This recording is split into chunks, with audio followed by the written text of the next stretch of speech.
இன்றைக்கி நம்ம சாய் கிச்சனில் குழந்தைங்களுக்கு பிடிச்ச மாதிரி ஹோட்டல் ஸ்டைலில் ஒயிட் சாஸ் பாஸ்தா தான் பண்ண போகிறோம். அதை டேஸ்டியாகவும் ஈஸியாகவும் எப்படி செய்கிறதுன்னு பார்க்கலாம் வாங்க. இது பண்ணுறதுக்கு நான் ஒரு 200 கிராம் பாஸ்தா எடுத்திருக்கேன்.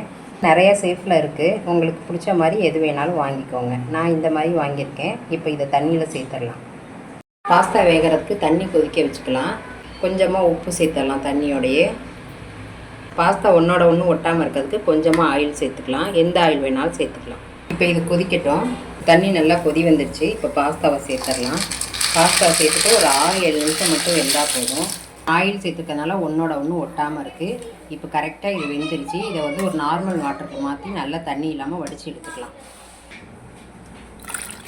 ஒரு கடாயை நல்லா சூடு பண்ணிக்கலாம். சூடு பண்ணிவிட்டு அது கூட பட்டர் சேர்த்துடலாம். 1 ஸ்பூன் பட்டர் சேர்த்துருக்கேன். 4 ஸ்பூன் மைதா சேர்த்துடலாம்.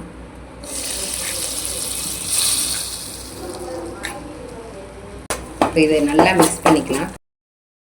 கூடயே ஒரு 200 கிராம் பால் சேர்த்துடலாம்.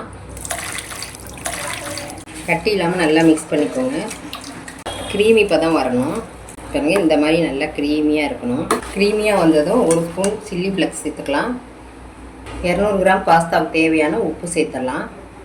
கூடவே 1/4 டீஸ்பூன் மிளகுத்தூள். இதையும் நல்லா மிக்ஸ் பண்ணிக்கலாம். இது பண்ணுறப்ப அடுப்பை மீடியம் ஃப்ளேமில் வச்சுட்டு பண்ணணும், இல்லாட்டி கட்டி ஆகிடும். நான் இதில் எந்த வெஜிடபிள்ஸுமே சேர்க்கலை. நீங்கள் விருப்பப்பட்டால் உங்களுக்கு தேவையான வெஜிடபிள்ஸ் சேர்த்துக்கலாம். கார்ன் கூட சேர்த்துக்கலாம்.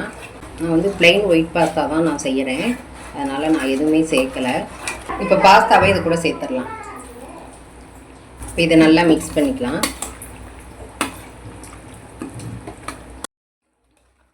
ஒயிட் சாஸ் எல்லா பக்கமும் படுற மாதிரி நல்லா மிக்ஸ் பண்ணிக்கோங்க.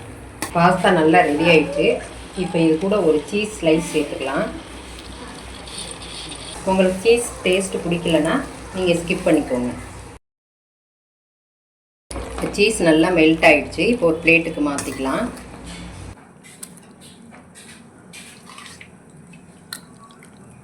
இந்த ரெசிபி உங்களுக்கு பிடிச்சிருந்தா லைக் பண்ணுங்கள், ஷேர் பண்ணுங்கள், கமெண்ட் பண்ணுங்கள். சாய் கிச்சனை மறக்காமல் சப்ஸ்கிரைப் பண்ணுங்கள். பாய்.